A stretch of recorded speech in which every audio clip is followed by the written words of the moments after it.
Te están vigilando. El gobierno tiene un sistema secreto. Una máquina que te espía todos los días a todas horas. Lo sé porque la creé yo. Diseñé la máquina para detectar actos de terrorismo, pero lo ve todo. Crímenes violentos que implican a gente ordinaria, gente como tú. Crímenes que el gobierno considera irrelevantes. Ellos no iban a actuar por lo que decidí hacerlo yo, pero necesitaba un socio. Alguien capacitado para intervenir. Buscados por las autoridades, trabajamos en secreto. Nunca nos encontrarás. Pero víctima o agresor, si tu número aparece, te encontraremos. Bueno, pues ya lo habéis oído, es la intro de la serie Vigilados, Person of Interest, y que, bueno, en la serie, en la intro se habla de una máquina para vigilarnos a todos, igual que el anillo único de Sauron. ¿Y sabéis qué es lo mejor? Que la máquina existe. Aunque bueno, más que máquina ya casi que podríamos hablar de compendio de máquinas, de software, de programas espía. Y aquí hoy os vamos a desglosar unos pocos. Amigos, sois de los que todavía a día de hoy creéis que entrando en internet, poniendo el navegador en el modo de incógnito o privado, vuestra identidad y todo aquello que tecleáis o visitáis o clicáis está a salvo? Amigos míos, siento deciros que nada más lejos de la realidad.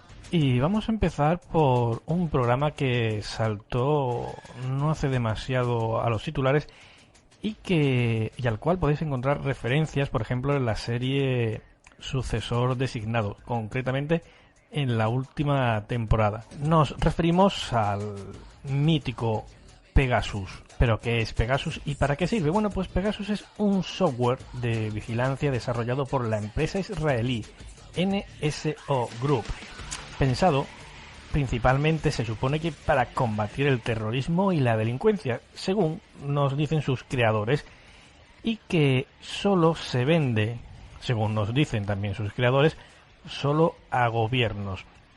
La evolución de la llamada ciberinteligencia ligada a la delincuencia ha llevado a los gobiernos a implantar sistemas de rastreo a través de las terminales móviles. De hecho, la ley de enjuiciamiento criminal ha incluido en la última década el llamado registro remoto como apoyo legal para la investigación de criminales, siempre supeditado a la orden judicial que establece el periodo y características del registro. Y bueno, ¿cómo funciona este software de espionaje? Bueno, pues Pegasus envía un señuelo a la persona espiada o objeto de espionaje y así se instala en su teléfono. El propietario del móvil recibe algún tipo de interacción como una llamada, una videollamada de WhatsApp o un mensaje SMS con un enlace. Lo mejor de todo es que ni siquiera hace falta interactuar con dicho mensaje para que el programa se instale en el terminal. El código malicioso se puede transmitir incluso si los usuarios no responden al teléfono y las llamadas, amigos, desaparecen del registro. Ojo, porque Pegasus es multiplataforma, puede instalarse tanto en iPhone, Android como BlackBerry. Una vez instalado, insertado en el teléfono, el software es dirigido por un panel de control remoto que puede activar el micrófono, la cámara, transferir datos e incluso acceder a la geolocalización según interese al espía en cuestión. Y todo esto sin que el propietario detecte nada en absoluto. Y es que ese es el punto de entrada, la llamada misteriosa. Como decíamos, el programa contacta generalmente mediante una videollamada de WhatsApp. Una llamada que no la ves en el historial porque inmediatamente se autoelimina, se autoborra. Según los expertos, Pegasus es indetectable por el propietario del móvil. El spyware pasa inadvertido, funciona como una aplicación más. Algunos efectos de su instalación, bueno, pues puede ser que el móvil vaya un poco más lento o consuma algo más de batería o desaparece algún dato que el propietario, pues en principio, no recuerda haber borrado. El fundador de Amazon, por ejemplo, Jeff Bezos, cuyo móvil fue hackeado por Pegasus en 2018, contó que su teléfono gastaba los datos rápidamente. Pero es que los gobiernos no compran solo estas herramientas de espionaje, también pagan por acceder a agujeros de seguridad que les permiten llegar a los dispositivos. Este ataque se conoce como exploit de día cero. De esta forma, aprovechan el fallo de seguridad que Apple o Facebook, por ejemplo, todavía no hayan podido descubrir y cuentan con una plataforma de entrada directa a los móviles hasta que se repara dicho agujero. Pegasus entró en los teléfonos de al menos 1.400 terminales en todo el mundo a través de un fallo de seguridad de WhatsApp que ocurrió entre abril y mayo de 2019. Más allá de esta combinación de ataques, Pegasus está considerada como una de las armas de ciberseguridad más sofisticadas que se ha creado hasta ahora. Según un informe de la empresa Kaspersky, instala los módulos necesarios para leer los mensajes y correos del usuario, escucha llamadas, hace capturas de pantalla, registra claves, accede al historial del navegador y un larguísimo e interminable etcétera. El malware puede leer incluso mensajes cifrados y se autodestruye si no es capaz de comunicarse con un servidor de mando y control durante más de 60 días o si detecta que, ojo, se ha instalado en el dispositivo equivocado con la tarjeta SIM equivocada. Hasta 45 gobiernos han adquirido esta herramienta en todo el mundo, que sepamos oficialmente. Una herramienta que usan ejércitos y policía para perseguir criminales, eso nos dicen. Sin embargo, el programa no ha estado libre de controversia. En 2018 Arabia Saudí utilizó esta tecnología para colarse en el móvil del fundador de Amazon, tal y como os decíamos antes. El hombre, nada más y nada menos, más rico del mundo, Jeff Bezos. ¿Y para qué lo hicieron? Bueno, pues para intentar chantajear al empresario para silenciar el asesinato del periodista disidente Jamal Khashoggi. Según la empresa de seguridad Citizen Lab, los móviles de disidentes de Bahrein, Kazajistán, Marruecos, Emiratos Árabes y México han sido ya atacados por este programa espía. PRISM es un programa del gobierno estadounidense mediante el cual se obtienen datos de compañías como Google, Apple, Microsoft o Facebook. Todas ellas niegan, evidentemente, su participación activa. No obstante, pues el gobierno de Estados Unidos, sabemos, espió mediante su programa PRISM a los usuarios de compañías como Facebook, Google o Microsoft a través de los servidores de dichas empresas. Esta revelación se hizo gracias a la filtración de una presentación de la Agencia de Seguridad Nacional NSA estadounidense que fue publicada por The Guardian y The Washington Post. Pero, ¿qué es PRISM exactamente? A grandes rasgos se trata de un programa que permite a esta agencia acceder a la información almacenada en los servidores de al menos 9 firmas con gran peso en Internet. Firmas a saber como son Yahoo, Google, Facebook, el proveedor Paltalk, YouTube, Skype, AOL y Apple, que entró en la lista el año anterior. Dropbox se habría podido sumar pronto a la lista. De este modo, pues se podían conseguir materiales como historial de búsquedas, el contenido de correos electrónicos, transferencia de archivos y chats en vivo. El seguimiento de esta información confidencial almacenada en tiempo real se realizaría sin que fuese necesario solicitar el acceso a los proveedores de Internet o conseguir una autorización judicial. Todo ello aparece en el documento filtrado, que al parecer estaba destinado al entrenamiento de nuevos agentes. Si bien no se llegó a confirmar de forma directa la existencia del programa, sí se ha hecho de forma indirecta y en cualquier caso no ha sido desmentido. James Clapper, director nacional de inteligencia, publicó 2 comunicados en los que lamentaba la publicación de un documento clasificado, pues supone una amenaza potencial y duradera para su capacidad de identificar y responder a las muchas amenazas a las que se enfrenta su nación.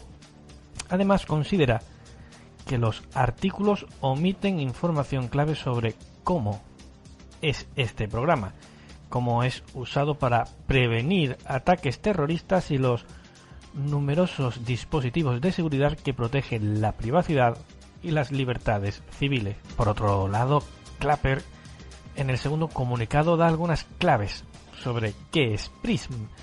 Así, por ejemplo, pues explica que la sección 702 de la Ley de Vigilancia de Inteligencia Extranjera, FISA, por sus siglas en inglés, está diseñada para facilitar la adquisición de información de inteligencia extranjera relativa a no estadounidenses situados fuera de Estados Unidos. Este tráfico, ojo, suele pasar por Estados Unidos. De este modo, pretende tranquilizar a sus ciudadanos. Yo, desde luego, me quedo muchísimo más tranquilo. ¿Y qué dicen las compañías afectadas? Bueno, pues prácticamente todas han negado que la NSA tenga acceso a sus datos, como no, o al menos que lo hagan con su conocimiento. Google, por ejemplo, aseguró que se preocupa por la seguridad de los datos de sus usuarios y que entrega información al gobierno, pero que solo lo hace, ojo, en conformidad con la ley. Y en cualquier caso, revisan, dicen cuidadosamente, todas las solicitudes de este tipo, y nosotros no los creemos, evidentemente. Según ellos mismos dicen, cada cierto tiempo la gente asegura que hemos creado una puerta trasera para el gobierno en nuestros sistemas, pero Google no tiene una puerta trasera para que el gobierno acceda a datos privados por el usuario. ¿Cómo? Por supuesto que no tiene una puerta trasera. Todos estáis pensando lo mismo que yo ahora mismo. Tiene por lo menos 7. Pero a lo mejor es cuando el programa espía lo instalas tú solito, tú mismo, y le das todos los permisos en tu teléfono móvil. Porque, entre otras, por ejemplo, Pokémon Go, pues te espía, aunque no te lo creas, mientras tú vas por ahí cazando Pokémon. Y es que pocas veces las personas leen la letra pequeña en las políticas de privacidad de los juegos. Aplicaciones, programas, etcétera, etcétera, etcétera. En fin, todo aquello que se descarga y que por la urgencia de avanzar en la instalación, las ansias, pues entrega una llave digital de su vida que podríamos calificar como un auténtico acto comercial. Por ejemplo, en los servidores de Niantic se aloja información de filiación, nacionalidad, idioma, dirección, edad, teléfonos, correos electrónicos, sexo, profesión y todo aquello que Google averigua de nosotros y que se suma a lo que recopila el club de entrenadores Pokémon. Información con la que Pokémon Go espía a sus jugadores. De hecho, una de las pruebas de que Pokémon Go espía es que al desactivarse una cuenta de un jugador, Niantic y todas las compañías que intervienen en el proceso del juego pueden conservar el contenido de dicha cuenta durante lo que denominan un tiempo razonable a nivel comercial, en el que hacen copias de seguridad, auditoría y archivos según la desarrolladora. Pero existe una posibilidad de explotación comercial de esta información. Otra de las pruebas de que Pokémon Go espía son los datos que recoge con el GPS. El juego almacena la ubicación del dispositivo junto al nombre del jugador y todo su perfil para mejorar la experiencia de juego, lo que evidencia que Niantic conoce exactamente dónde se encuentra cada persona que posea una cuenta y así poder utilizar esta información para otros usos, como por ejemplo publicidad. Así que, amigos, si eres de los que tiene instalado el Pokémon Go, no me valen las excusas de que no me instalo el radar COVID porque me espían. Las cookies de Pokémon Go se quedan en el móvil para identificar cómo usa los servicios. Incluso otros proveedores como anunciantes pueden incrustar cookies propias a través del juego, por lo que no es de extrañar que Pokémon Go nos siga espiando. Por último, la prueba definitiva de que Pokémon Go es un espía en potencia insertado dentro de nuestro teléfono móvil es que la desarrolladora señala en el documento de política de privacidad que el mismo debe ser aceptado por el jugador y sus datos pueden ser divulgados si se estima a su criterio. XCaseCore. Este programa permite a los analistas con acceso a esos datos, buscar sin autorización previa entre gigantescas bases de datos de correos electrónicos, chats o historiales de navegación de millones de personas. Snowden ya lo avisaba en aquella controvertida entrevista que salió a la luz antaño y en la que confesaba ser el autor de las filtraciones iniciales sobre el programa PRISM.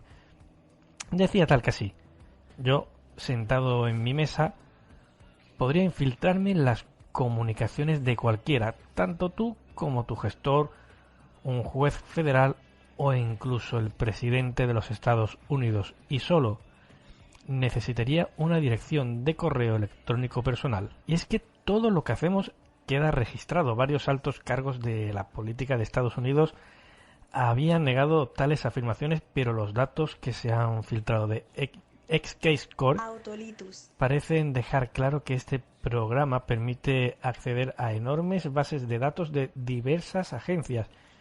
Con un simple y vago formulario y sin revisión previa de la NSA o de la justicia, se procesa dicha petición. En una de las famosas presentaciones se define a Xcascore como el programa de más amplio alcance que se ha desarrollado en la inteligencia en redes informáticas. De hecho, allí se indica que este programa cubre prácticamente todo lo que un usuario convencional hace en Internet. El programa Tempora, que es como se llama este programa del GCHQ británico, que vendría a ser un equivalente a la NSA de los Estados Unidos y que, ojo, es la joya de la corona del espionaje de Reino Unido y todo un logro tecnológico cuyos datos compartirían tanto la NSA de Estados Unidos como con el resto de miembros de esta extraña alianza de intercepción de comunicaciones y espionaje llamada los Cinco Ojos.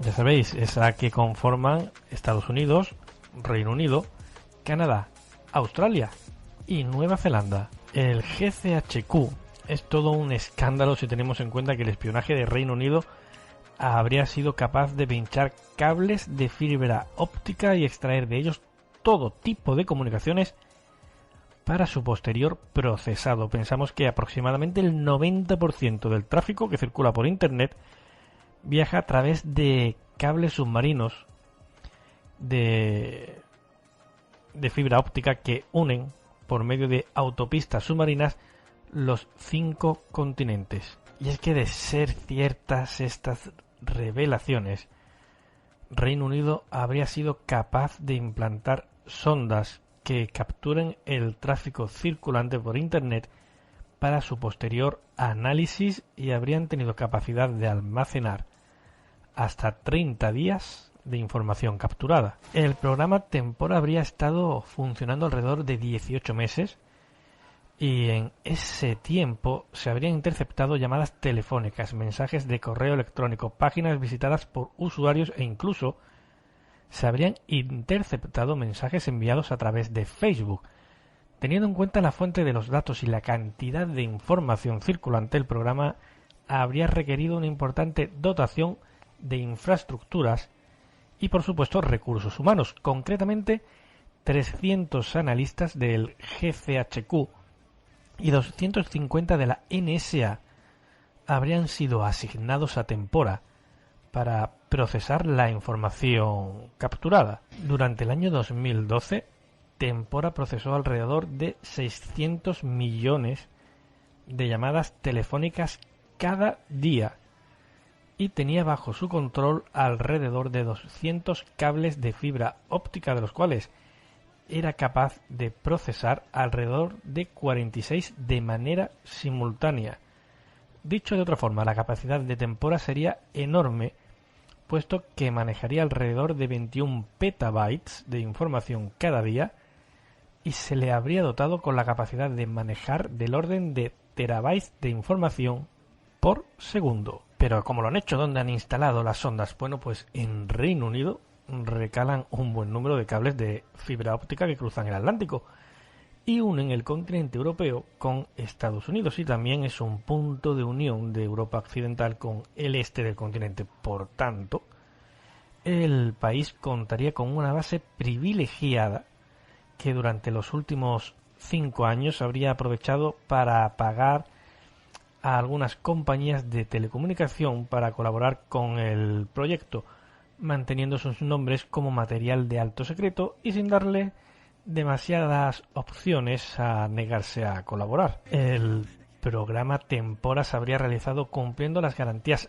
legales que estipula la legislación del Reino Unido y que, bueno, nunca podríamos decir que el fin nunca justifica los medios. Este programa habría dado como frutos información de gran importancia, según nos dicen, para prevenir delitos graves. Claro, si lo han previsto, tampoco sabemos qué tipo de delitos no han llegado a ocurrir gracias a Tempora. Y precisamente en esta senda, pues caminarían las condiciones de disparo que harían que el sistema comenzase a capturar datos y se detectase algún patrón concreto y vinculado a estos hechos delictivos. Vamos, básicamente como ocurría en la serie Vigilados. Independientemente del buen uso que intenten justificar, al igual que ha pasado con Prism y la NSA, Tempora materializa uno de nuestros grandes temores, la intercepción de las comunicaciones en las grandes redes de transporte de datos, algo que no es fácil precisamente cuando hablamos de comunicaciones ópticas.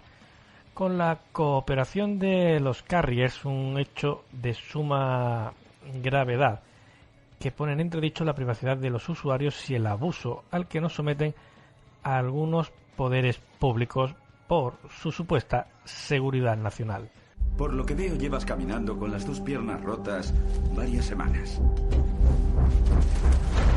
¿Cuándo podré volver? Si vuelves a caer sobre estas piernas, los huesos se te pulverizarán. Hay otras formas de servir a tu país. ¿Querías ser de las fuerzas especiales? Sí, señor. ¿Por qué quieres entrar en la CIA? Me gustaría ayudar a mi país a cambiar el mundo. El tiempo medio para esta prueba es de 5 horas. Terminado. ¿En 40 minutos? 38, señor. ¿Qué hago ahora? Lo que te dé la gana. El subdirector de la NSA me ha ofrecido un puesto. ¿Puedes contarme algún detalle? Ya sabes que no. Encuentra al terrorista en el pajar de Internet. Tienes a la gente muy contenta. Gracias. ¿Preparado para la acción? ¡Qué cursilada! ¿Cómo es esto posible? Es como una búsqueda en Google, pero en vez de husmear solo en lo que la gente hace público, también miramos lo que ocultan. Emails, chats, SMS, lo que sea. Ya, pero ¿a qué personas? A todo el reino, Blancanieves. La NSA vigila literalmente todos los móviles del mundo. La mayoría de los americanos no quieren libertad, quieren seguridad. Sí, pero nadie les ha preguntado. ¿Nos están mirando? El gobierno está haciendo algo que está mal y no puedo dejarlo pasar. Solo quiero darle esa información al mundo. Siento que he nacido para esto. Y si no lo hago, entonces no conozco a nadie más que pueda hacerlo.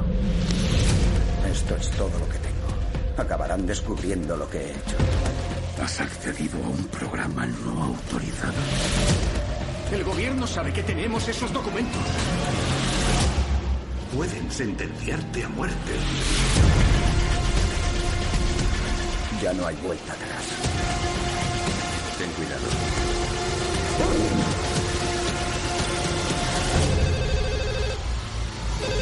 Se nos acaba el tiempo. Vendrán a por mí. Y a por vosotros también. YouTube.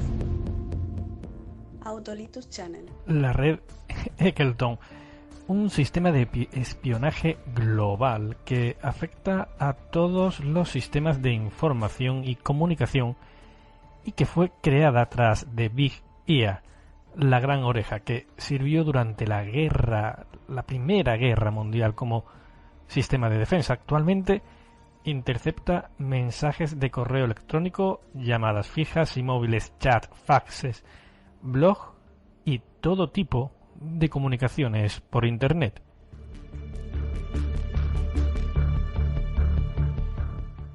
Hay quien dice no temer este tipo de espionaje global alegando que no tiene nada que esconder, pero en muchas ocasiones nos encontramos con que usuarios de Internet simplemente desconocen por completo sistemas de espionaje global como este. La red Eccleston está compuesto por un entramado de satélites, códigos, ejércitos de inteligencia y sistemas computacionales. Se encarga de interceptar toda clase de señales electrónicas y de comunicaciones, así como sistemas de comunicación oral. El funcionamiento de este sistema de espionaje está basado en rastreadores. Los sniffers o rastreadores, después del almacenamiento masivo de conversaciones, se encargan de filtrar la información en busca de determinadas palabras clave dadas por grandes bases de datos que se denominan diccionarios. Estos diccionarios evidentemente varían en función de lo que se esté pretendiendo encontrar, que puede ir desde conversaciones entre terroristas hasta vaya usted a saber qué. Los programas de reconocimiento de voz que utilizan y que están basados en una avanzada inteligencia artificial son capaces de filtrar hasta 3.000 millones de mensajes por hora. En cuanto a los superordenadores de rastreo que se utilizan, encontramos diferentes sistemas como Ortori para conversaciones, Mantis para escuchas telefónicas, Mariflay para faxes, así como algunos otros. En Internet se estima que el poder de captación ronda el 95%. Es que en su momento pudimos ver cómo tras el atentado terrorista contra la publicación Charlie Hebdo, algunos legisladores pues apoyaron la intervención de eliminar los servicios de comunicación cifrada, como por ejemplo el primer ministro David Cameron. No es de extrañar en absoluto que venga precisamente de Gran Bretaña una opinión e intención de este tipo. ¿Por qué? Porque es precisamente en Gran Bretaña, concretamente en Mainwood Hill, donde se encuentra uno de los mayores centros de espionaje.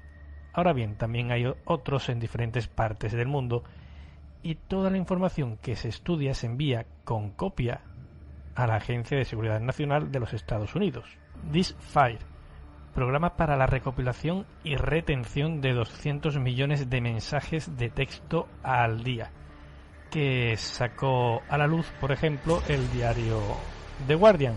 La presentación filtrada sobre este programa del año 2011 detalla cómo la NSA es capaz de extraer cada día de media datos de más de 5 millones de alertas de llamadas perdidas, de donde obtiene la red social de una persona y cuando se pone en contacto, y mucho más, aparte de lo que os acabo de contar. Detalles de 1,6 millones de cruces de frontera al día a partir de las alertas de itinerancia, roaming, más de 110.000 nombres mediante las tarjetas de visita, lo que también incluye la capacidad de extraer y guardar imágenes, y más de 800.000 transacciones financieras, tanto a través de pagos como del servicio que vincula las tarjetas de crédito de los usuarios con sus teléfonos, además de extraer los datos de geolocalización de más de 76.000 mensajes de texto diarios. Quantum y Foxacid,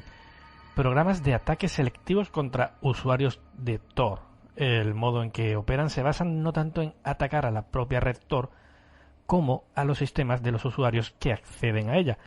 Tor, como sabéis, es una herramienta de anonimato bien diseñada y robusta, y atacarla con éxito es difícil. Los ataques de la NSA que encontramos se hacen de forma individual y tienen como objetivo los usuarios de Tor, explotando vulnerabilidades en sus navegadores Firefox y no la aplicación Tor directamente. Tras identificar un usuario Tor, la NSA utiliza su red de servidores secretos de Internet para redirigir los usuarios a otro conjunto de servidores secretos con el nombre en clave Foxacid para infectar el ordenador del usuario. Para ejecutar este ataque, la NSA se serviría de unos servidores secretos de alta velocidad denominados Quantum. Boundless Informant, una herramienta que detalla en tiempo real e incluso mapea la información que está siendo recogida en las redes informáticas y telefónicas de la NSA. Evil, Olive y Shell Trumpet, programas de recogida de metadatos a gran escala. Stellar Wing, un programa puesto en marcha durante el gobierno de Bush en 2001 y que estuvo operativo hasta 2011. Consistía literalmente en la recogida a granel de registros de los correos electrónicos y del tráfico de Internet de ciudadanos norteamericanos. Fairview, programa por el que la NSA tendría acceso a los registros de las llamadas telefónicas, correos electrónicos y tráfico de Internet que se producen fuera de su ámbito de seguimiento. Esto se lograría, según los documentos de la propia agencia de espionaje, mediante acuerdos comerciales de una empresa de telefonía norteamericana colaboradora en el programa con las operadoras locales. Upstream, programa capaz de interceptar el tráfico telefónico y de Internet de los principales cables y enrutadores, tanto nacionales como extranjeros. Upstream funcionaría en paralelo con el programa PRISM, Mainway y Association, programas empleados por la NSA en combinación con Dishfire para interceptar las comunicaciones de la presidenta de Brasil, del presidente de México y sus respectivos ministros. FASCIA, titánica base de datos de la NSA con miles de millones de registros de localización a partir del seguimiento de las ubicaciones de teléfonos móviles de todo el mundo. Pero ¿y en España? Bueno, pues en España tenemos nada más y nada menos que a ELISA, el Centro Criptológico Nacional, coordinado con el CNI, ha desarrollado un protocolo de actuación para investigar las plataformas digitales o canales de comunicación que divulguen noticias descontextualizadas según, ojo, sus criterios y que, bajo su punto de vista, erosionen la confianza en las instituciones públicas. Este, amigos, es el protocolo que se llama ELISA y que actualmente está actuando, funcionando, registrando y monitoreando a la población en Internet en España.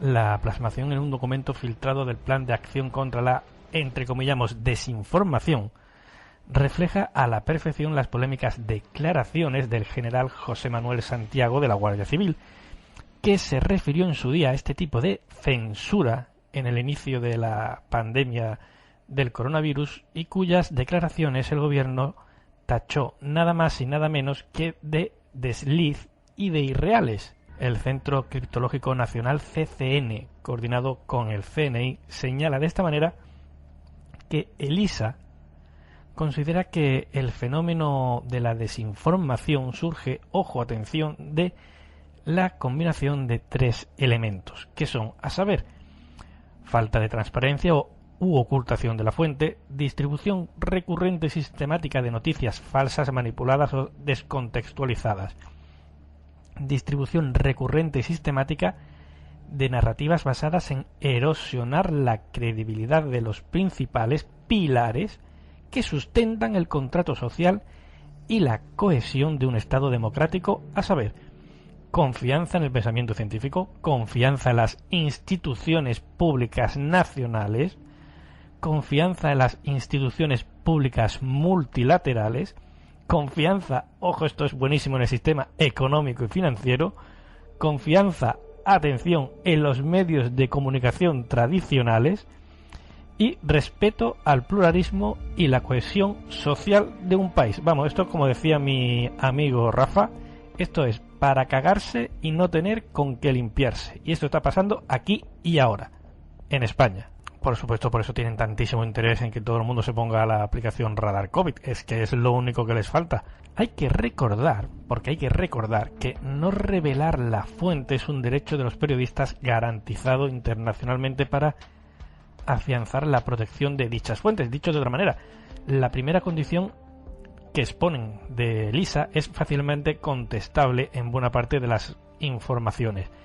Con respecto a la segunda condición, pues es interesante porque deja en manos de un organismo del gobierno la consideración de qué información está descontextualizada sin el más mínimo control judicial. Es decir, que solamente van a permitir pues las informaciones que sean leales al régimen. Confianza en las instituciones.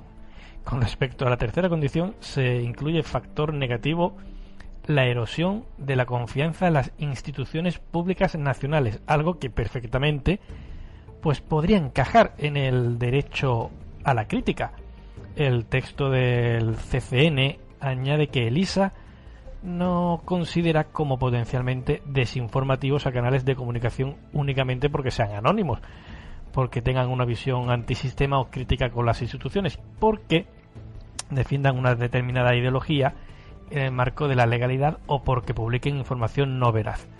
El objetivo de ELISA, nos dicen, es detectar aquellas plataformas digitales que presenten al mismo tiempo y de manera sistemática una combinación de las tres características anteriormente citadas. Es decir, va a buscar y perseguir sistemáticamente a quien vaya en contra de los que están sentados en el sillón. Y si es amigo mío, pues es muy probable que en cualquier momento te estén aporreando la puerta de tu propia casa. El organismo confirma además que para ello se han establecido una serie de indicadores, ojo, que miden y establecen de una manera objetiva, dicen ellos, la concurrencia de estas características en una plataforma de comunicación en función de la mayor o menor concurrencia de indicadores propios de la desinformación. ELISA determina si un medio tiene más o menos posibilidades de ser desinformativo, según evidentemente su propio criterio. Y si no, no os preocupéis porque además de todo esto hay una palabra mágica que le encanta usar ahora a toda esta gente, que es para el que está en contra de ellos o dice algo que no les interesa, pues simplemente te cuelgan la etiqueta negacionista. Hay que recordar que el general José Manuel Santiago de la Guardia Civil aseguró en su polémica rueda de prensa que trabajaban para minimizar el clima contrario a la gestión de la crisis por parte del gobierno. Es decir, que estaban censurando, estaban persiguiendo a los que eran críticos con el gobierno. Y esto lo respondía sin pestañear cuando respondía a una pregunta sobre los bulos. El gobierno aseguró que no era así y que se trataba, ojo, y yo me lo creo, de un desliz. Claro, la verdad es que fue un desliz porque dijo algo que no tenía que haber dicho. Pero ahora, esa idea, curiosamente, aparece plasmada en un documento oficial filtrado.